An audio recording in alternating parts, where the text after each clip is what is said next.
السلام علیکم ورحمۃ اللہ وبرکاتہ۔ الحمدللہ رب العالمین والصلاة والسلام علی اشرف الانبیاء والمرسلین نبینا محمد وعلی آلہ وصحبہ اجمعین ومن تبعہم بإحسان الی یوم الدین، اما بعد۔ میرے دوستو، بزرگوں، اسلامی بھائیوں اور بہنوں، سامعین و سامعات کرام، صدائے حق سننے والے ساتھیوں، آج 6 جمادی الاخری 1442 ہجری، 21 جنوری 2021 عیسوی، 8 گتے ماغ 2077 بکرمی، جمعرات کا دن، میں محمد مستقیم مدنی صدائے حق کا پروگرام لے کر حاضر ہو گیا ہوں، جو روزانہ آپ junk Nandini FM 95.5 mega hertz پر 1:30 بجے سے 2:15 بجے تک سماعت فرماتے آ رہے ہیں۔ سب سے پہلے آپ آج بھی تلاوت قرآن مجید سماعت فرمائیں گے اور پھر ایک عالم کا خطاب، تو لیجئے سماعت فرمائیں سب سے پہلے قرآن مجید کی تلاوت۔ اعوذ باللہ من الشیطان الرجیم، بسم اللہ الرحمن الرحیم۔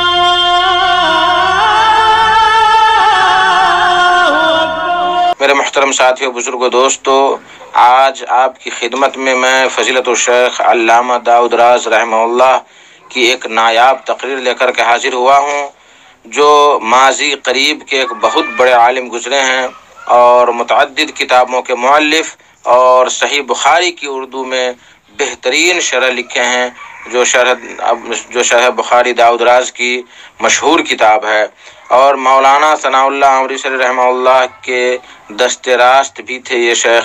ان کی یہ نایاب تقریر آپ لوگوں کی سماعتوں کے حوالے کر رہا ہوں، امید کہ آپ لوگ فائدہ حاصل کریں گے۔ ان کا موضوع ہے ایک مسلم کی زندگی کا مقصد، ایک مسلم کی زندگی کا کیا مقصد ہونا چاہیے۔ اس موضوع پر علامہ صاحب آپ سے خطاب فرمائیں گے، تو لیجئے سماعت فرمائیں علامہ سے ان کا خطاب، اور ان کے اوپر ان کی مغفرت کے لیے آپ لوگ دعا کریں۔ جزاکم اللہ خیرہ۔ اعوذ باللہ من الشیطان الرجیم، بسم اللہ الرحمن الرحیم۔ قل افغیر اللہ تأمرونی اعبد ایھا الجاہلون، وَلَقَدْ أُوحِيَ إِلَيْكَ وَإِلَى الَّذِينَ مِن قَبْلِكَ لَئِنْ أَشْرَكْتَ لَيَحْبَطَنَّ عَمَلُكَ وَلَتَكُونَنَّ مِنَ الْخَاسِرِينَ۔ بَلِ اللَّهَ فَاعْبُدْ وَكُن مِّنَ الشَّاكِرِينَ۔ وَمَا قَدَرُوا اللَّهَ حَقَّ قَدْرِهِ، وَالْأَرْضُ جَمِيعًا قَبْضَتُهُ يَوْمَ الْقِيَامَةِ والسماوات مطويات بيمينه سبحانه وتعالى عما يشركون۔ ونفخ في الصور فصعق من في السماوات ومن في الأرض إلا من شاء الله، ثم نفخ فيه أخرى فإذا هم قيام ينظرون۔ وأشرقت الأرض بنور ربها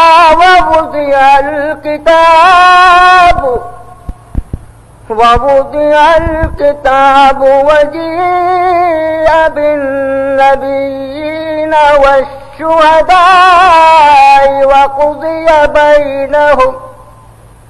وقضي بينهم بالحق وهم لا يظلمون۔ ووفيت كل نفس ما عملت وهو أعلم بما يفعلون. صدق الله مولانا العظيم.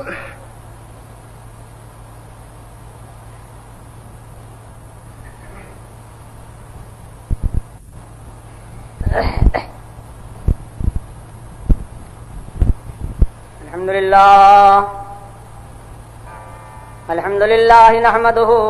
ونستعينه ونستغفره ونؤمن به ونتوكل عليه ونعوذ بالله من شرور أنفسنا ومن سيئات أعمالنا. من يهده الله فلا مضل له ومن يضلله فلا هادي له.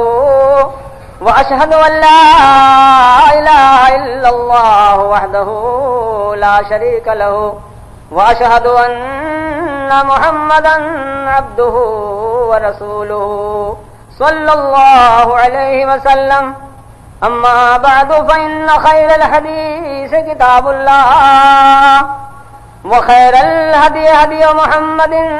صلى الله عليه وسلم وشر الأمور محدثاتها وكل محدثة بدعة وكل بدعة ضلالة وكل ضلالة في النار. عن عمر بن الخطاب رضي الله تعالى عنه قال قال رسول الله صلى الله عليه وسلم إنما الأعمال بالنيات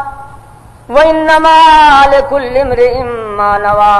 فمن كانت هجرته إلى الله ورسوله فهجرته إلى الله ورسوله ومن كانت هجرته إلى دنيا أو امرأة يتزوجها فهجرته إلى ما هاجر إليه أو كما قال. أعوذ بالله من الشيطان الرجيم. يا أيها الذين آمنوا هل أدلكم على تجارة تنجيكم من عذاب أليم تؤمنون بالله ورسوله وتجاهدون في سبيل الله بأموالكم وأنفسكم ذلكم خير لكم إن كنتم تعلمون. يغفر لكم ذنوبكم ويدخلكم في جنات تجري من تحتها الأنهار ومساكن طيبة في جنات عدن ذلك الفوز العظيم. وأخرى تحبونها نصر من الله وفتح قريب وبشر المؤمنين. اللہ رب العالمین احکم الحاکمین کی حمد و ثنا اور اس کے پاک نبی جناب محمد الرسول اللہ صلی اللہ علیہ وسلم پر بے حد اور بے عدد انگنت درود اور سلام. حضرات، میں نے اس وقت آپ کے سامنے اللہ کے پاک کلام قرآن مجید فرقان حمید کی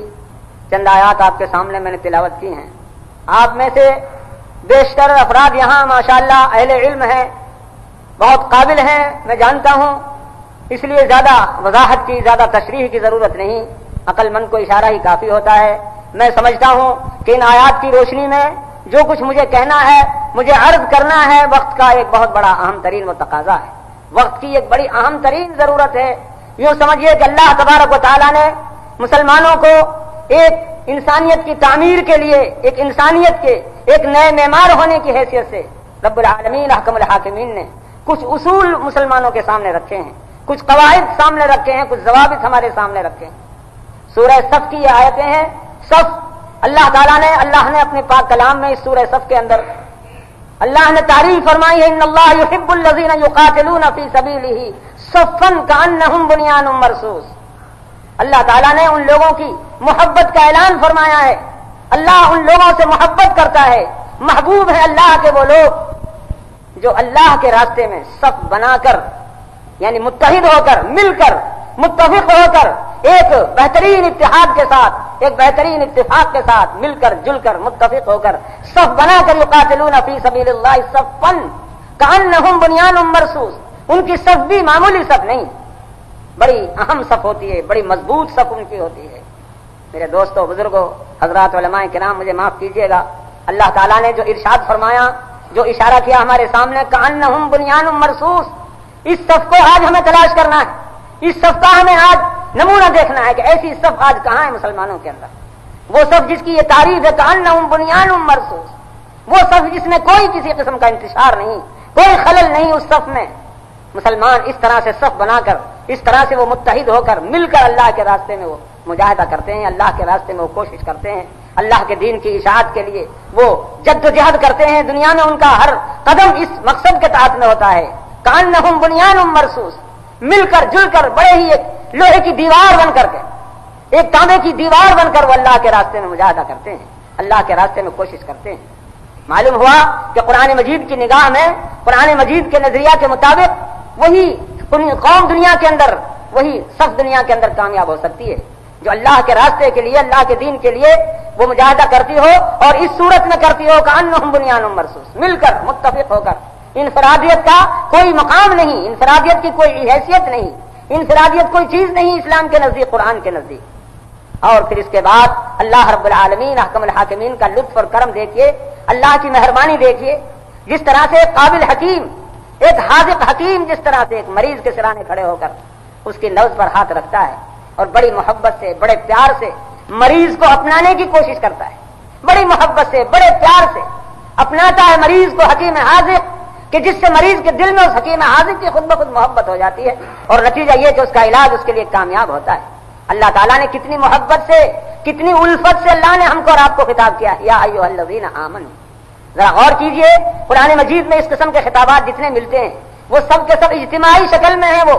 اللہ تعالیٰ کے نزدیک آپ کی جو قدر و قیمت ہے وہ اس حیثیت میں ہے کہ آپ دنیا میں ایک اجتماعی قوت اپنے اندر رکھیں، ایک اجتماعی قوت کا مظاہرہ کریں، مل جل کر دنیا میں رہیں، اتفاق اور اتحاد سے رہیں، ایک نئی جماعت آپ کے، ایک نیا معاشرہ آپ کے سامنے ہو، ایک نیا سماج آپ کے سامنے ہو۔ یا ایھا الذین آمنوا، کتنے پیار سے، کتنی محبت سے اللہ تعالیٰ نے ہماری نبض پر ہاتھ رکھا ہے۔ اے ایمان والو، میرے پیارے بندو، میرے مخلص بندو، میری راہ میں جہاد کرنے والے بندو، اللہ تعالیٰ نے گویا انتہائی پیار کے ساتھ، انتہائی محبت کے ساتھ اللہ نے ہم کو مخاطب فرمایا۔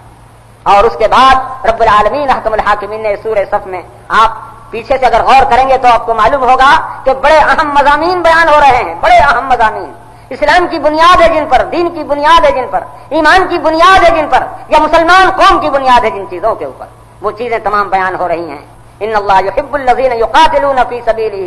صفا کأنہم بنیان مرصوص، اور اس کے آگے بشارت محمدی کا ذکر ہے، اور پھر اس کے آگے کے اعلان ہے، هو الذی ارسل رسولہ بالہدی ودین الحق لیظہرہ علی الدین کلہ ولو کرہ الکافرون۔ ایک اعلان ہے، اور اعلان بھی ایسا کہ قیامت تک کے واسطے ہے، بڑا زبردست اعلان، بہت عام اعلان۔ یہ تمام مضامین بڑی تفصیل چاہتے ہیں، بڑی تشریح چاہتے ہیں، ان سب کے بعد بڑے پیار سے، بڑی محبت سے آپ کو خطاب کیا جا رہا ہے۔ یا ایھا الذین آمنوا هل ادلکم علی تجارۃ تنجیکم من عذاب علیم تؤمنون باللہ ورسولہ وتجاہدون فی سبیل اللہ باموالکم وانفسکم ذالکم خیر لکم ان کنتم تعلمون یغفر لکم ذنوبکم ویدخلکم جنات تجری من تحتها الانہار۔ ایک مسلمان قوم کا، ایک مسلمان فرد کا، ایک مسلمان کی زندگی کا کیا مقصد ہونا چاہیے، اس کے سامنے کیا نصب العین ہونا چاہیے، ایک مسلمان کی زندگی کا ماحول کیا ہونا چاہیے، اس کا لائحہ عمل کیا ہونا چاہیے، یہ سوچنا اور سمجھنا ایک مسلمان میں اور ایک غیر مسلمان میں کیا فرق ہے۔ مسلمان قوم ایک عجیب قوم ہے دنیا میں، عجیب قوم، اللہ تعالیٰ نے مسلمان کو ایک عجیب قوم بنایا ہے۔ کنتم خیر امۃ اخرجت للناس، اللہ تعالیٰ نے کچھ ایسے امتیازی اوصاف اس قوم کے ساتھ وابستہ کر دیے ہیں کہ دوسری قوموں سے اس کو ممتاز کرتے ہیں وہ مسلمان قوم۔ اللہ رب العالمین احکم الحاکمین نے انہی فرائض کو ہمیں یاد دلانے کے لیے یہ کوشش فرمائی ہے، بڑے پیار سے، بڑی محبت سے، کہ اے مسلمان قوم، اے مسلمانوں، میرے پیارے بندو ایمان والو، تمہاری زندگی کا اولین مقصد کیا ہونا چاہیے؟ اولین مقصد تنجیکم من عذاب علیم، عذاب علیم میں مبتلا رہنا ایک مسلمان کا شیوا نہیں، ایک مسلمان کا کام نہیں، ایک مسلمان کی شان نہیں ہے یہ کہ وہ عذاب علیم کے اندر مبتلا رہے۔ عذاب علیم، یوں تو آپ فوراً کہہ دیں گے کہ عذاب علیم سے مراد دوزخ کا عذاب ہے، اور یہ ہے وہ ہے، لیکن قرآن مجید کا اگر آپ عموم دیکھیں گے، قرآن مجید کا علی الاطلاق ایک بیان دیکھیں گے تو بڑی گہرائی آپ پائیں گے۔ تنجیکم من عذاب علیم، ہر اس عذاب سے جو علیم ہے تمہارے لیے، جو تمہیں علم پہنچانے والا، تکلیف پہنچانے والا، تمہارے ضمیر کو مجروح کرنے والا، تمہارے دل و دماغ کو معطل کرنے والا جو عذاب ہے تمہارے سامنے، اس عذاب سے نجات حاصل کرنا یہ تمہاری زندگی کا اولین مقصد ہے۔ اب ذرا سورہ صف کا مطالعہ کیجئے، ان اللہ یحب الذین یقاتلون فی سبیل، اس پر غور کیجئے، اور اس کے بعد ذرا اس عذاب علیم پر بھی نظر ڈالیے۔ تنجیکم من عذاب علیم، عذاب علیم سے نجات حاصل کرنا،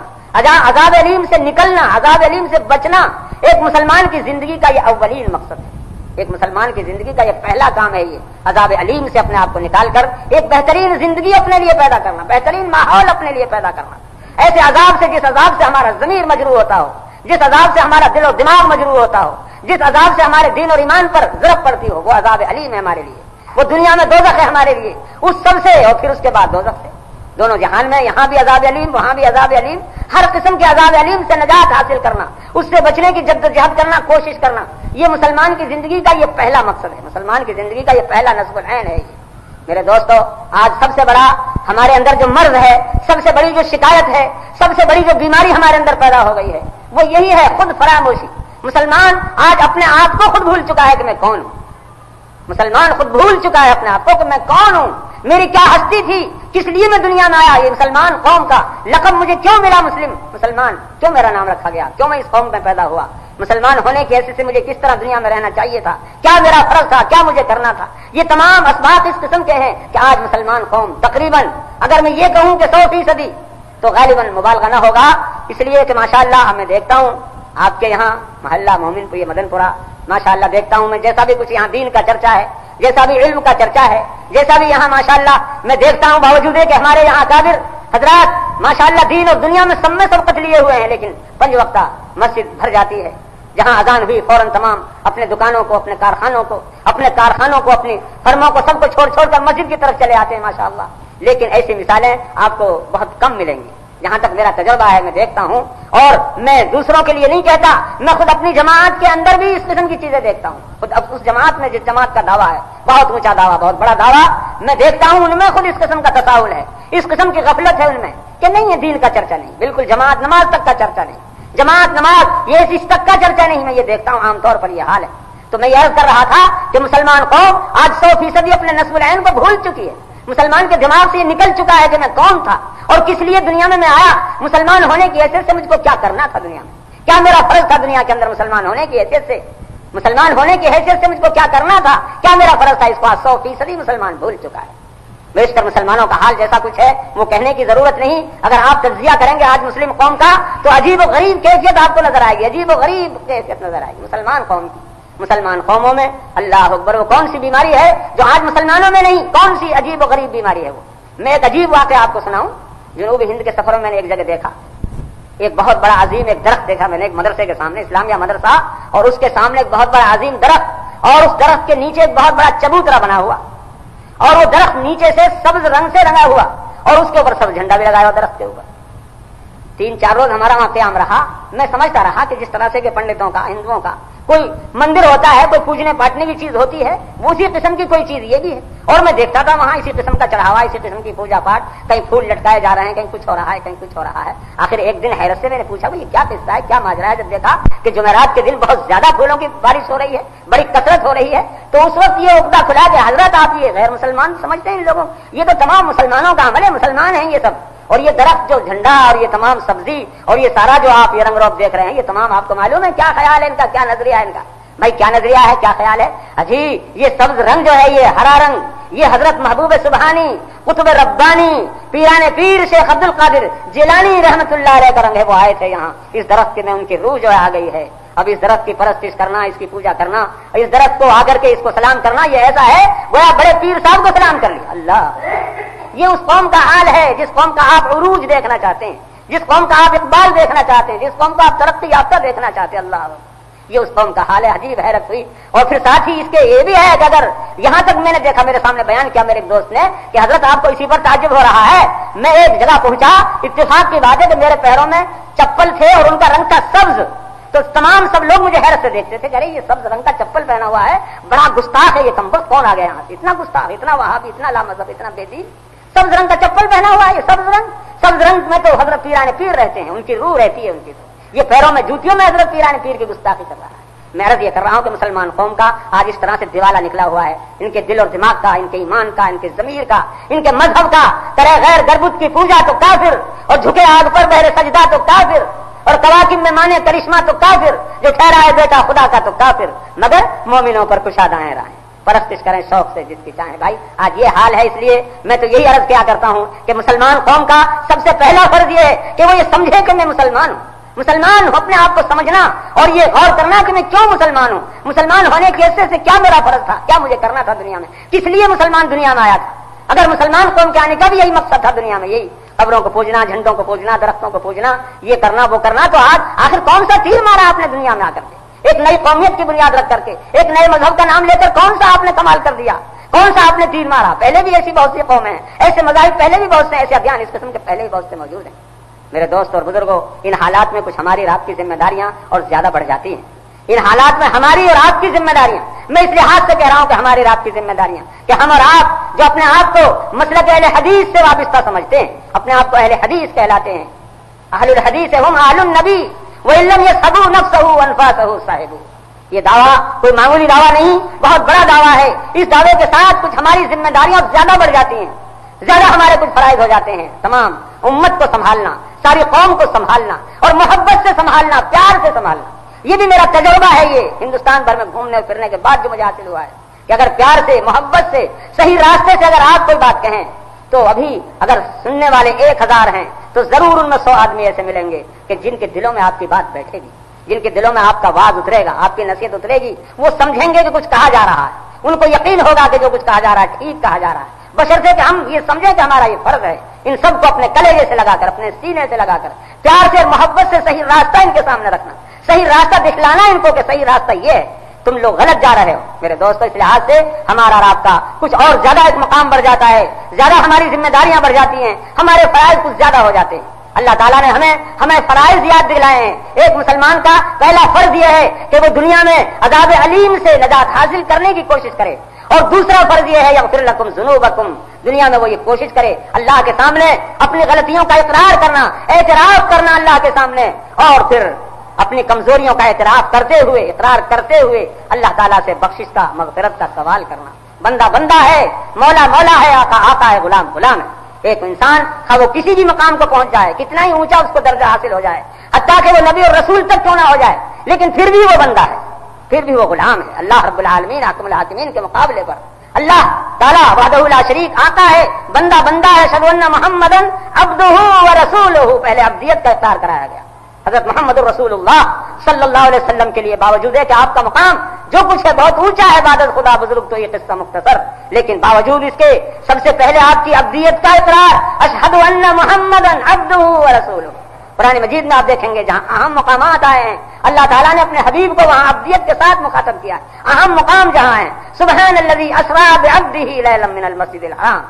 فاوحیٰ الی عبدہ ما اوحیٰ۔ ایسے یہ اہم مقام ہے کہ جہاں کچھ شبہ ہو سکتا تھا، کوئی کسی قسم کا خطرہ دماغ میں گزر سکتا تھا، اس شبہ کی دفع کرنے کے لیے، اس خطرے کو ہٹانے کے لیے اللہ تعالیٰ نے ایسے پیارے لفظ کے ساتھ، عبد ہے ایک عبدیت ہی بندہ ہونے کا نشان،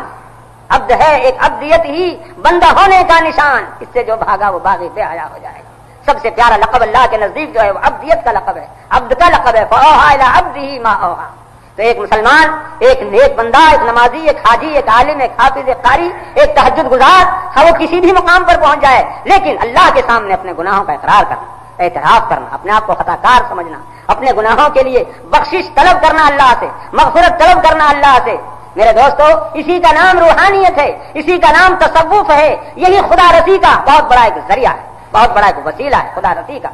جو خدا خواہد کے ما یاری کند، جو خدا خواہد کے ما یاری کند، میل مارا جانب زاری کند۔ جب اللہ تعالیٰ کسی بندے پر نظر عنایت کرتے ہیں، اللہ کا کرم ہوتا ہے کسی بندے کے اوپر،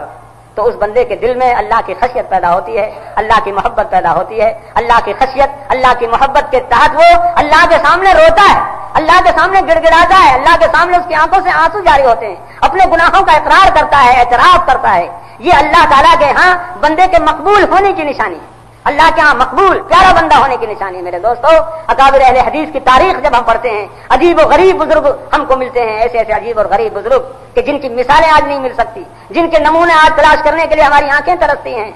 اللہ کے سامنے رونے والے، اللہ کے سامنے گڑ گڑانے والے، اللہ سے ڈرنے والے، اللہ کا خوف رکھنے والے، اللہ کے لیے اپنی زندگیوں کو وقف کر دینے والے، اللہ کے لیے اپنا ہر قدم اٹھانے والے، جو کچھ کرنا ہے اللہ کے لیے، اللہ کی رضا کے لیے۔ آج یہ تمام چیزیں دن بدن ہمارے اندر سے نکل رہی ہیں۔ ہم خود اپنے آپ کے سامنے آنے والے، آپ کے سامنے کھڑے ہو کر لمبی لمبی تقریریں کرنے والے، واعظ نصیحت کرنے والے، آپ کے ممبر اور محرابوں کی زینت بننے والے، ہم دیکھتے ہیں ہمارے حالات من آنم کے مندانم۔ اس سے ہمیں اتنا دکھ ہوتا ہے، تکلیف ہوتی ہے کہ ہمارے انحطاط کی وجہ یہ ہے، ہمارے گراوٹ کی وجہ یہ آج ہمارے اندر وہ دینداری نہیں رہی، وہ تقویٰ نہیں رہا، وہ خدا ترسی نہیں رہی، وہ عظمت نہیں رہی، اللہ رب العالمین حاکم الحاکمین کا وہ خوف نہیں رہا، وہ رونا نہیں رہا، اللہ کے سامنے گڑ گڑانا نہیں رہا۔ جو خدا خواہد کے ماں یاری کنت، میلے مارا جانب زاری کنت، در پہ ہر گری آخر خندے، مرد آخر بھی مبارک بندہ ہے۔ یہ رونا، اللہ کے خوف سے رونا، اللہ کے سامنے اپنے دل کو پگھلانا۔ آپ نے احادیث میں پڑھا ہوگا، سنا ہوگا، اللہ کے نبی احمد مصطفیٰ محمد مصطفیٰ صلی اللہ علیہ وسلم جب نماز پڑھتے تو آپ کے سینے مبارک سے ایسی آواز آیا کرتی تھی جیسی چولہے کے اوپر ہنڈیا میں سے آواز آتی ہے، ہنڈیا کھدکتی ہے، اس میں سے آواز نکلتی ہے، اس طرح آپ کا سینے مبارک اللہ کے خوف سے، اللہ کے ڈر سے اس طرح کھدکتا تھا، اس طرح آواز آتی تھی۔ آج کتنے ہم میں اس نے اللہ سے ڈرنے والے، اللہ کا خوف کرنے والے، ہماری نمازیں محض رسمی رہ گئی، ہماری جماعتیں محض رسمی رہ گئی۔ میرے دوستو، اللہ رب العالمین حاکم الحاکمین کے ہاں حقیقت کی ضرورت ہے، اللہ کے اخلاص کی ضرورت ہے۔ اللہ تعالیٰ ان ظاہری چیزوں کو نہیں دیکھتا، لا ينظر الى صورکم واعمالکم ولکن ينظر الى قلوبکم ونیاتکم۔ اللہ تعالیٰ تمہارے دلوں کو دیکھتا ہے، اللہ تمہاری نیتوں کو دیکھتا ہے، تمہارا دل کیا ہے، تمہاری نیت کیا ہے، اللہ تعالیٰ اس کو دیکھتا ہے۔ یغفر لکم ذنوبکم، ایک مسلمان کی زندگی کا دوسرا مقصد اہم یہ ہونا چاہیے کہ اللہ کے سامنے اپنے آپ کو گنہگار سمجھتے ہوئے اللہ کی بخشش کا ہر وقت طلبگار رہے، اللہ سے ہر وقت اپنے گناہوں کی معافی چاہے، اور اس کے بعد مرنے کے بعد جو ابد الآباد کی زندگی آ رہی ہے، یہی مسلمان اور غیر مسلمان کے نظریے کا فرق ہے۔ مسلمان اور غیر مسلمان کا نقطہ نگاہ یہاں سے الگ الگ ہوتا ہے۔ ایک مسلمان اس کا نقطہ نگاہ یہ ہے کہ اس کے مرنے کی بعد کی زندگی، ابد الآباد کی زندگی، بہترین زندگی ہو جائے، اچھی زندگی ہو جائے، پیاری زندگی ہو جائے۔ دنیا دار ملا دار لہو مل مال ملا مال لہو ولا یجمع ملا عقل لہو۔ مرنے کے بعد جو زندگی آ رہی ہے، مرنے کے بعد جو مکان ہمارا آ رہا ہے، وہ بہترین مکان ہو جائے، بہترین زندگی ہو جائے، روضۃ من ریاض الجنہ ہمیں حاصل ہو جائے۔ ایک مسلمان کا نصب العین یہ ہے، اور ایک غیر مسلمان کا نصب العین یہ ہے کہ جو کچھ دنیا میں ہے بس یہی ہے، کھانا پینا، موج کرنا، پیٹ بھرنا، اچھا پہننا، اچھا کھانا، اور بس دنیا کو چھوڑ کر چلے جانا، اور آگے کچھ نہیں، نہ جنت نہ دوزخ۔ تو اللہ رب العالمین حاکم الحاکمین نے ایک مسلمان کی زندگی کا یہ مقصد بتایا، نصب العین بتایا، اور پھر آخری نصب العین، آخری مقصد نصر من اللہ وفتح قریب وبشر المؤمنین، یہ دنیاوی نصرت، یہ دنیاوی فتح، یہ کیا ہے؟ یہ مسلمان کی یوں سمجھیے کہ قدموں کی ایک لونڈی ہے، مسلمان کی ایک ٹھکرائی ہوئی چیز ہے یہ کہ محمد سے وفا تو نے تو ہم تیرے ہیں، یہ زمین چیز ہے کیا، لوح و قلم تیرے ہیں، لوح اور قلم پر مسلمان کی حکومت ہوتی ہے۔ دنیاوی حکومت کیا چیز ہے؟ آپ کو اسلامی تاریخ کے مطالعے کا موقع ہوا ہوگا، دیکھا ہوگا آپ نے کہ مسلمان قوم ایک عجیب قوم تھی، جہاں بھی گئی فاتح کی حیثیت سے اس نے مال سمیٹنے کی کوشش نہیں کی، اس نے دھن سمیٹنے کی کوشش نہیں کی، دوسری قوموں کو ذلیل کرنے کی کوشش نہیں کی۔ ایک چیز ان کے سامنے تھی، اللہ کی رضا، اللہ کا کلمہ بلند کرنا، اعلاء کلمۃ اللہ لتکون کلمۃ اللہ ہی العلیٰ، اللہ کا کلمہ بلند ہو، اللہ کا دین بلند ہو، اللہ کے اصول، اللہ کے قوانین کی اشاعت ہو، صرف یہ چیز ان کے سامنے تھی۔ اسی چیز کو لے کر وہ فاتح بنے، مجاہد بنے، اور نتیجہ یہ ہوا کہ جہاں گئے دنیا کی قوموں نے ان کے لیے آنکھیں بچھائی، پر بچھایا ان کے لیے، اور ایک حیرت سے دیکھا ان کو، عجیب قوم ہے یہ عجیب فاتحین ہے، یہ اتنی خدمت کرتے ہیں، اتنا خیال رعایت رکھتے ہیں، اتنی محبت ہے، اتنا انصاف ہے، اتنا تدین ہے، اتنا تقویٰ ہے، اتنی دینداری ہے، مجال نہیں کوئی فاتح کوئی سپاہی کسی غیر عورت کی طرف کو نظر اٹھا جائے، کسی مظلوم غریب کی طرف، بوڑھے کی طرف، کسی مذہبی انسان کی طرف، کسی بچے کی طرف کوئی ہاتھ اٹھا جائے، کوئی مثال آپ کو اس قسم کی نہیں ملے گی۔ بہرحال یہ ایک مسلمان کی زندگی کا اللہ رب العالمین حکم الحاکمین نے خاکہ کھینچا ہے، نقشہ کھینچا ہے، ہمارے نصب العین ہمارے سامنے رکھے ہیں، اور پھر ان کے حاصل کرنے کا ایک ہی راستہ ہے جو بتلایا ہے ہم کو۔ وہ راستہ میرے دوستوں بڑا گہرا راستہ ہے، سوچنے اور سمجھنے کا راستہ ہے۔ هل ادلکم علی تجارت، ذرا غور کیجئے کتنے پیار کے ساتھ، کتنے لطف کے ساتھ اللہ رب العالمین حکم الحاکمین ہماری نبض پر ہاتھ رکھ رہا ہے، قرآن مجید ہماری نبض کو پکڑ رہا ہے۔ هل ادلکم علی تجارت، اے تاجرو، اے سوداگرو، تمہاری تجارت مبارک ہو، تمہارے لیے سوداگری مبارک ہو، تمہارے لیے بہترین تم تجارت کر رہے ہو، بہترین سوداگری کر رہے ہو، لیکن ایک تجارت یہ بھی ہے، یہ بھی ایک تجارت ہے، بہترین تجارت۔ هل ادلکم علی تجارت، ایک تجارت تمہارے سامنے رکھی جا رہی ہے، تنجیکم من عذاب الیم، اس تجارت کے اگر تاجر بن جاؤ تو یقیناً اس تجارت کو اختیار کر لینے کے بعد تمہاری زندگی کا مقصد حاصل ہو جائے گا، نجات مل جائے گی عذاب علیم سے، ہر قسم کے عذاب سے تمہیں نجات ملے گی، اللہ کی طرف سے بخشش کا عطیہ تمہیں ملے گا، پروانہ ملے گا، اللہ رب العالمین تمہیں مرنے کے بعد جنت الفردوس میں داخل کرے گا. اور یہی نہیں بلکہ دنیا میں بھی تم غالب ہوگے, دنیا میں بھی تم کو اللہ کی نصرت ملے گی, اللہ کی طرف سے فتح ملے گی, تم دنیا میں سربلند رہو گے, اونچے رہو گے تم دنیا کے اندر, بشرطے کہ یہ تجارت اختیار کرو. میرے دوستو, قرآن مجید ایک سمندر ہے, اتنا گہرا سمندر کہ ایک لفظ قرآن پاک کا آپ لے لیجئے اور دریا با حباب اندر, جس طرح ایک حباب میں سارا دریا سمجھ کر کے آ جاتا ہے, قرآن مجید کا ایک لفظ ہے, سارا قرآن اس کے اندر آ جاتا ہے, تمام قرآن کے 30 پارے اس کے اندر آ جاتے ہیں, بلکہ 1,24,000 انبیاء کرام کی, جناب نبی کریم محمد رسول اللہ صلی اللہ علیہ وسلم کی پوری زندگی, آپ کی پوری لائف, پوری آپ کی ہدایات سب اس کے اندر آتے ہیں ایک لفظ کے اندر. قرآن مجید کی یہی فصاحت ہے, یہی بلاغت ہے. تؤمنون باللہ ورسولہ وتجاہدون فی سبیل اللہ باموالکم وانفسکم. یہ دو جملے ہیں, لیکن ان دو جملوں کی گہرائی میں اگر آپ جائیں گے تو آپ کے سامنے بہت روشنی آئے گی, آپ کا ضمیر خود بخود روشن ہو جائے گا, آپ کا دل روشن ہو جائے گا. تؤمنون باللہ ورسولہ, اور خطاب کن کو ہو رہا ہے یہ بھی ذرا غور کر لیجیے. یا ایھا الذین آمنوا کہہ کر خطاب کیا جا رہا ہے, ایمان والوں کو خطاب ہو رہا ہے. اے ایمان والوں, ایمان والوں کو, بے ایمانوں کو خطاب نہیں ہو رہا, یہودیوں کو خطاب نہیں, عیسائیوں کو نہیں, کافروں کو نہیں, مشرکوں کو نہیں, بت پرستوں کو نہیں. یا ایھا الذین آمنوا, ایمان والوں کو مخاطب کیا جا رہا ہے, اور ساتھ ہی ہدایت تؤمنون باللہ ورسولہ. میرے دوستو, جو لوگ سرمایہ دار ہیں, پیسے والے ہیں, وہ جانتے ہیں چور وہاں آتا ہے جہاں کچھ اس کو نظر آیا کرتا ہے. چور کو کوئی مکان خالی پڑا ہوا ہو, ٹوٹا پھوٹا مکان ہو, ایک دبڑی اس میں نہ ہو, کوڑی اس میں نہ ہو, کبھی چور ادھر تھوکے گا بھی نہیں, جھانکے گا بھی نہیں. چور ادھر کیا کرے گا, جا کر کیا کرے گا چور؟ میرے دوستو, آپ نے حضرت علامہ ابن جوزی کی تلبیس ابلیس پڑھی ہوگی. بڑے بڑے ہتھیار, بڑے بڑے بیڑے بیڑیاں, بڑے بڑے اوزار لے کر ابلیس چلتا ہے, بڑے بڑے ہتھیار لے کر, بڑی بڑی بیڑیاں لے کر, بڑی وزنی بیڑیاں, بڑے وزنی ہتھیار, بڑے وزنی اوزار. بھائی یہ کن کے لیے ہیں, یہ اوزار, یہ ہتھکڑیاں, یہ بیڑیاں ایسی موٹی موٹی, یہ کن مجرموں کے لیے لے جا رہے ہو, کن گنہگاروں کو پتہ ہوگے؟ اجی یہ جانتے نہیں, یہ نمازیوں کے لیے ہیں, حاجیوں کے لیے, نمازیوں کے لیے, حاجیوں کے لیے, علماء کے لیے. یہی تو ہیں اصل جن کو مجھے شکار کرنا ہے, جن کو مجھے یہ بیڑیاں پہنانی ہیں, جن کے ہاتھوں میں مجھے ہتھکڑیاں ڈالنی, یہی تو ہیں میرے شکار. اور جو لوگ ظاہر خراب حال کو ہرگز نہ چھیڑ تو, غیروں کی تجھ کو کیا پڑی اپنی نہ بیڑ تو, جو خود شیطان کے ایجنٹ بنے ہوئے ہیں دنیا میں, شیطان کے فرائض کو خود انجام دے رہے, ان کے پاس شیطان جا کر کیا کرے گا؟ شیطان کیا لے گا ان سے, کیا بیٹھا گا؟ بے نمازیوں کے پاس شیطان کیا پڑی جانے. دیکھیے ذرا, جو بے نمازی ہیں ان کے پاس شیطان کیوں جائے گا؟ جو قبروں کے پجاری, تازیوں کے پجاری, مزاروں کے پجاری, بتوں کے پجاری, لکڑ پتھروں کے پجاری, درختوں کے پجاری, وہ تو خود شیطان کے نمائندے, شیطان کا خود فرض ادا کر رہے ہیں. وہ تو شیطان کا کام وہ خود کر رہے ہیں, ان کی شیطان کو فکر نہیں ہے. شیطان کو فکر ہے آپ کی فکر ہے شیطان کو. آپ کے لیے شیطان بیڑیاں لیے پھر رہا ہے, تکڑیاں لیے پھر رہا ہے. آپ کا ایمان ہر وقت خطرے میں ہے, آپ کا دین ہر وقت خطرے میں ہے, آپ کا تقوی ہر وقت خطرے میں ہے, آپ کا اخلاص ہر وقت خطرے میں ہے. تؤمنون باللہ ورسولہ.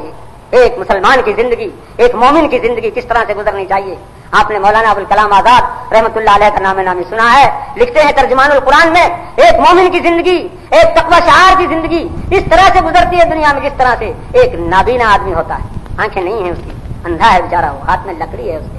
لکڑی لے کر چلتا ہے بڑے احتیاط سے. لکڑی سے پہلے دیکھ لیتا ہے سامنے کوئی کھڈا تو نہیں ہے, کوئی پتھر تو نہیں ہے, کوئی کانٹا تو نہیں ہے سامنے. یقین کرنے کے بعد لکڑی کے ذریعے سے قدم اٹھاتا ہے. ایک مسلمان کی زندگی یہی احتیاط کی زندگی ہے دنیا میں. آپ نے وہ سنا ہوگا کہ انما المؤمن کالجمل لنے سے, مومن کی مثال جو ہے وہ نکیل والے اونٹ کی طرح سے ہے. نکیل والا اونٹ جس طرح سے کہ اپنے اختیار میں نہیں ہے, اپنے قابو میں نہیں ہے, وہ اپنے اختیار سے قدم نہیں اٹھا سکتا, نہیں چل سکتا. ایک مسلمان بھی دنیا میں اپنے اختیار سے نہیں چل سکتا, ایک مومن اپنے اختیار سے زندگی نہیں گزار سکتا. میرے دوستو ذرا غور کرو, اپنے گریبانوں میں منہ ڈال کر دیکھو, اپنے ضمیر کا جائزہ لو, اپنے دلوں کا جائزہ لو. کہاں تک ہمارے اندر یہ پابندی ہے, یہ احتیاط کہاں تک ہے ہمارے اندر؟ کہاں تک ہم زبان کو قابو میں رکھتے ہیں, کہاں تک اپنے دل کو قابو میں رکھتے ہیں, کہاں تک اپنے خواہشات کو قابو میں رکھتے ہیں, کہاں تک ہم احتیاط کی زندگی گزارتے ہیں, پرہیزگاری کی زندگی گزارتے ہیں. ہماری زبان کہاں تک قابو میں ہے؟ اللہ کا کوئی ایسا کلمہ زبان سے نہ نکلے کہ جس سے اللہ ناراض ہو جائے, ایسی بات کوئی نہ نکلے جس سے اللہ کے نبی احمد مصطفیٰ محمد مصطفیٰ صلی اللہ علیہ وسلم ناراض ہو جائے. 24 گھنٹہ یہی فکر ہے, بستر پر جا رہے ہیں تو یہ فکر ہے, جاگ رہے ہیں تو یہ فکر ہے, گھر میں جا رہے ہیں تو یہ فکر ہے, بازار میں جا رہے ہیں تو یہ فکر ہے, دکان پر بیٹھے ہوئے تو یہ فکر ہے. میرے دوستو آج ایسے مردان کار کی ضرورت ہے, آج ایسے مردان خدا کی ضرورت ہے, آج ایسے اللہ والوں کی ضرورت. تؤمنون باللہ, یوں ایمان کا دعویٰ کر لینا تو ایک معمولی سی بات ہے. ہم اور آپ اپنی زبانوں سے روزانہ اس قسم کے دعوی کرتے ہیں, لیکن ایمان ایک بڑی چیز ہے. ایمان نہیں وہ جنس جسے لے آئیں دکانیں فلسفی سے, یہ ایمان ایسی چیز نہیں معمولی. یہ دعویٰ کر لینا تو آسان ہے, لیکن صحیح معنوں میں ایمان, صحیح معنوں میں ایماندار ہونا، ایمان کا صحیح معنوں کے اندر مظاہرہ کرنا اور ایماندار بننا، ایمان کی دولت کا مل جانا کوئی معمولی چیز نہیں، بڑی اہم چیز ہے، بڑی ضروری چیز ہے۔ قرآن مجید میں اللہ تعالیٰ نے اسی لیے یا ایھا الذین آمنوا کہہ کر مخاطب فرمایا ہے، یا ایھا المسلمون کہہ کر غالباً قرآن میں کہیں مخاطب نہیں کیا گیا، اے مسلمانوں، یا ایھا المصلون، اے نمازیوں، اے روزہ رکھنے والوں، یہ نہیں، یا ایھا الذین آمنوا ایمان والو، یہ مخاطب کیا اللہ تعالیٰ نے، اس لقب کے ساتھ مخاطب کیا ہے، اس لفظ کے ساتھ اللہ نے ہمیں پکارا ہے۔ ضرورت ہے اس کی، دلوں کے اندر ایمان کی روشنی کی ضرورت ہے۔ میرے اہل حدیث بھائیوں، میرے بزرگوں، آج ہماری یہی شمع بجھ رہی ہے، آج ہماری یہی روشنی مدھم ہو رہی ہے۔ ہم اپنے اسلاف کو دیکھتے ہیں، ان کی کارگزاریاں دیکھتے ہیں، اس کے حالات دیکھتے ہیں، اس ہندوستان کی سرزمین پر اسلام کو زندہ کرنے کے لیے اور نبی علیہ الصلوۃ والسلام کی سنت کو زندہ کرنے کے لیے، توحید کا پرچم بلند کرنے کے لیے، مسلمانوں کو جہالت اور ضلالت کے گڑھوں سے نکالنے کے لیے آپ کے اکابر کی قربانیاں تاریخ کا اتنا روشن ترین وہ اوراق ہیں کہ مٹائے سے مٹ نہیں سکتے، اتنے روشن اوراق ہیں تاریخ کے۔ آپ کے بزرگوں نے اس ہندوستان کی سرزمین پر جو کچھ کیا ہے، آپ غیروں سے پوچھئے، یورپ کے بڑے بڑے مستشرقین جو اسلام کو بڑی گہری نظر سے دیکھ رہے ہیں، مسلمانوں کی حیات ثانیہ کو بڑی گہری نظر سے، ان سے پوچھئے کہ آپ کا کیا مقام ہے، آپ کی کیا حیثیت ہے، آپ کے بزرگوں کی کیا لکھا ہے انہوں نے اپنی کتابوں میں۔ اگر یہ تحریک نہ پیدا ہوتی مسلمانوں میں، یہ سلفی تحریک نہ پیدا ہوتی جس کو وہابیت کے نام سے بدنام کیا گیا، تو مسلمان قوم کبھی کی ختم ہو چکی ہو۔ مسلمان قوم دنیا میں زندہ نہیں رہی۔ مسلمان قوم میں نیا خون پیدا کرنا، مسلمان قوم میں ایک نیا انجیکشن لگانا، ایک نئے جذبے سے مسلمان کو مالا مال کرنا، لا الہ الا اللہ محمد رسول اللہ کا ایک نیا نور مسلمان کے دل کے اندر ڈالنا، یہ آپ کے اکابر کا کام تھا، آپ کے بزرگوں کا کام تھا۔ اللہ تعالیٰ ہم سب کو غریق رحمت فرمائے، اللہ تعالیٰ ان کی سب کی قبروں کو اللہ تعالیٰ نور سے روشن فرمائے۔ آج ہم اور آپ انہی کا نام لینے والے، انہی کے نقوش قدم کو زندہ کرنے والے، اسی کے لیے جد و جہد کرنے والے ہیں۔ بڑی مسرت کا مقام ہے، بڑی خوشی کا یہ مقام ہے، یہ میں کوئی ظاہر داری کے لیے نہیں کہہ رہا، آپ کو خوش کرنے کے لیے نعوذ باللہ میں نہیں کہہ رہا۔ ابھی کل پرسوں خواجہ صاحب کے سامنے ذکر آیا کہ صاحب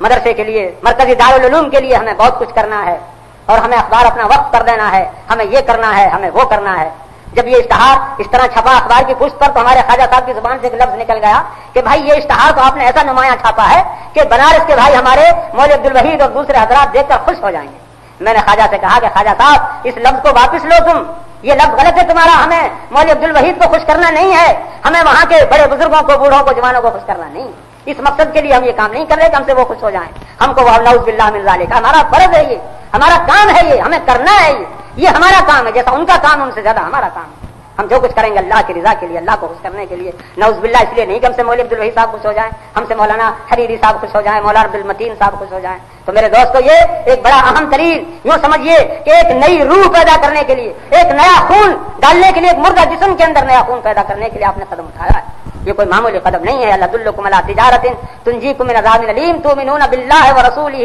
وَتُجَاهِدُونَ فِي سَبِيلِ اللَّهِ بِأَمْوَالِكُمْ وَأَنفُسِكُمْ۔ اللہ کے راستے میں یہی جہاد ہے، یہی مجاہدہ ہے وہ جس کی اللہ تعالیٰ نے ہمیں دعوت دی ہے۔ اللہ کے راستے میں اپنے مال سے اور اپنی جان سے جہاد کرنے کے لیے کھڑے ہو جاؤ، اپنے مال سے جہاد کرنے کے لیے، اپنے جان سے جہاد کرنے کے لیے۔ اللہ کے راستے میں، اللہ کا راستہ کیا ہے؟ قرآن مجید میں جہاں بھی فی سبیل اللہ کا ذکر آیا ہے، جہاں بھی قرآن میں فی سبیل اللہ کا ذکر آیا ہے، میں یہ کہنے کے لیے تیار ہوں بلا مبالغہ کہ وہاں فی سبیل اللہ سے مراد اللہ کے دین کی اشاعت، اللہ کے دین کی خدمت، اعلاء کلمۃ اللہ مراد ہے، اللہ کے کلمے کو بلند کرنا، اللہ کے دین کی سربلندی کے لیے، اللہ کے دین کی اشاعت اور تبلیغ کے لیے۔ لتکون کلمۃ اللہ ہی العلیٰ وکلمۃ الذین کفروا السفلیٰ، اللہ کا کلمہ بلند ہو اور باطل کلمہ مغلوب ہو، نیچا ہو، یہی فی سبیل اللہ ہے، یہی سب سے بڑی نیکی ہے۔ نماز کا یہی خلاصہ ہے، حج کا یہی مقصد ہے، روزے کی یہی دعوت ہے اور زکوٰۃ کا یہی فلسفہ ہے۔ اللہ کے دین کی اشاعت ہو، اللہ کا دین سربلند ہو، اللہ کا دین دنیا میں پھیلے، اللہ کے دین سے دنیا کے اندر امن قائم ہو سکتا ہے۔ آج جو دنیا میں بنی نو انسان کو ایک عجیب، ایک ذہنی، ایک تکلیف، ایک ذہنی ایک پریشانی ہے، ذہنی کوفت ہے، ذہنی دماغ ایک اندر ایک عجیب کشمکش کے اندر مبتلا، اس کی وجہ یہی ہے کہ بنی نو انسان نے وہ صحیح راستہ اختیار نہیں کیا۔ آپ اگر غور کریں گے تو آپ کو معلوم ہوگا کہ جناب تاجدار مدینہ آقا نامدار احمد مجتبیٰ محمد مصطفیٰ صلی اللہ علیہ وسلم کی دعوت جو ایک عمومی دعوت کی حیثیت سے پیش کی جاتی ہے، وہ بنی نوع انسان کی فلاح و بہبود کے لیے، بنی نوع انسان کو دنیا میں امن دینے کے لیے، روح کو شانت دینے کے لیے، تمام دنیا میں ایک سکون پیدا کرنے کے لیے، انسانیت کو ایک سطح پر لانے کے لیے، حقیقی مساوات، حقیقی محبت، حقیقی انسانیت، حقیقی برادری، یا یوں کہیے کہ حقیقی پیغام، حقیقی امن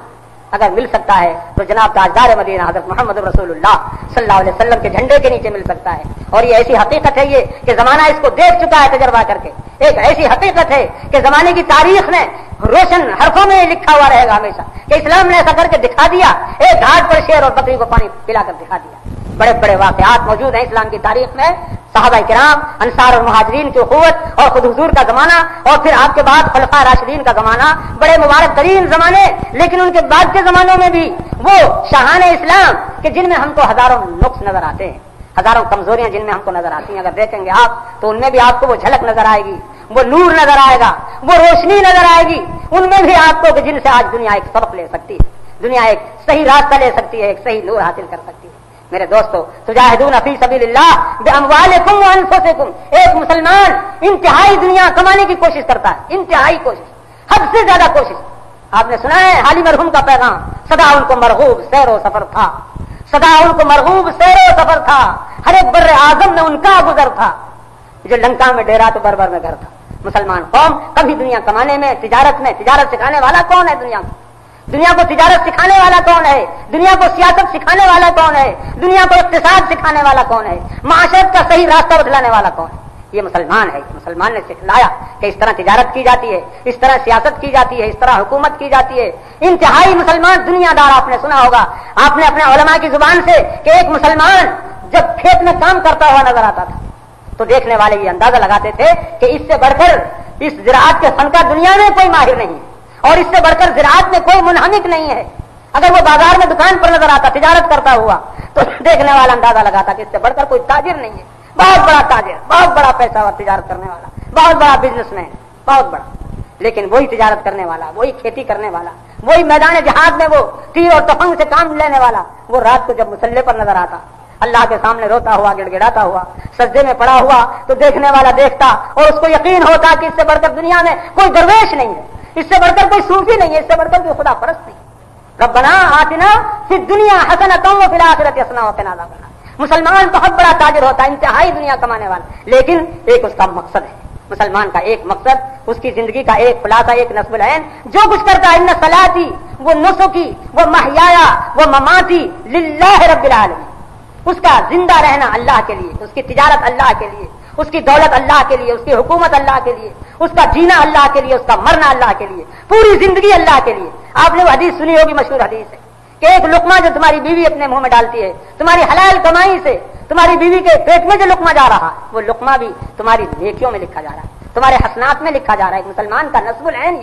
یہ مقصد نہیں ہے مسلمان کا، اسلام کا ہرگز یہ کہیں پیغام نہیں ہے کہ ہاتھ پیر توڑ کر بیٹھ جاؤ، تجارت چھوڑ دو، زراعت چھوڑ دو، کھانا کمانا چھوڑ دو، محنت کرنا چھوڑ دو، سائنس پڑھنا چھوڑ دو، ہوا میں اڑنا چھوڑ دو، فقیر بن کر مسجد میں ملا جی بن کر بیٹھ جاؤ۔ ہرگز اسلام کا یہ منشا نہیں ہے، ہرگز قرآن کا یہ منشا نہیں ہے، جناب محمد رسول اللہ صلی اللہ علیہ وسلم کا ہرگز یہ پیغام نہیں ہے۔ آپ نے وہ حدیث سنی ہوگی، آپ فرماتے ہیں کہ میں دوست رکھتا ہوں اور اللہ بھی دوست رکھتا ہے اس مسلمان بندے، جو مسلمان بندہ جب مرے، انتقال کرے، تو اپنے وارثوں کو وہ فقیر چھوڑ کر نہ جائے، محتاج چھوڑ کر نہ جائے، دنیا سے جائے اس حال میں کہ پیچھے سے اس کے بچے یہ نہ کہیں کہ ہمارا باپ ہم کو مفلس چھوڑ کر گیا، ہمیں فقیر چھوڑ کر گیا، محتاج چھوڑ کر گیا، کوئی انتظام ہمارے لیے نہیں، زمین نہیں، کوئی جائیداد نہیں، کوئی پیسہ نہیں، کوئی دکان نہیں، کچھ نہیں، ہمارا ابا کیا تھا؟ کچھ نہیں تھا، ایک مسجد کا ملا جی تھا، میں یہیں چھوڑ کے چلا گیا۔ وہ اللہ کے نزدیک وہ محبوب بندہ نہیں ہے، پیارا بندہ نہیں ہے، محبوب بندہ، اللہ کا مقبول بندہ وہ ہے۔ ذرا غور کیجئے حدیث کے اوپر۔ تو میں عرض یہ کر رہا تھا کہ آپ اللہ کرے زیادہ سے زیادہ آپ تاجر ہوں، زیادہ سے زیادہ آپ سوداگر ہوں، زیادہ سے زیادہ دولت آپ کو حاصل ہو، لیکن آپ کی اس دولت کا، آپ کی اس تجارت کا، آپ کی زندگی کا، آپ کے اس پیسے کا مقصد ایک ہی ہونا چاہیے۔ وہ مقصد کیا؟ تجاہدون فی سبیل اللہ باموالکم وانفسکم، اللہ کے دین کی اشاعت کے لیے ہر وقت حاضر رہنا، اپنے مال سے حاضر رہنا، اپنی جان سے حاضر رہنا، اپنی زبان سے حاضر رہنا، اپنے قلم سے حاضر رہنا، اپنے پیسے سے حاضر رہنا، جہاں بھی جیسا موقع ہو، جہاں جیسی ضرورت ہو۔ آپ کو معلوم ہے بعض دفعہ زبان وہ کام کر جاتی ہے، جراحت اللسان لہل، جراحت السنان لہل قیام ولا یلتام اجر اللسان، زبانیں وہ کام کر جاتی ہیں کہ جہاں تیر اور تفنگ جو کام نہیں کرتے، تلواریں کام نہیں کرتی، زبان سے آپ نے ایک اچھا کلمہ نکال دیا، ایک سہارے کی بات آپ نے کہہ دی، اسی سے ایک مجمع کا رنگ بدل گیا، ایک نیا ایک جوش پیدا ہو گیا، ایک نیا انقلاب پیدا ہو گیا،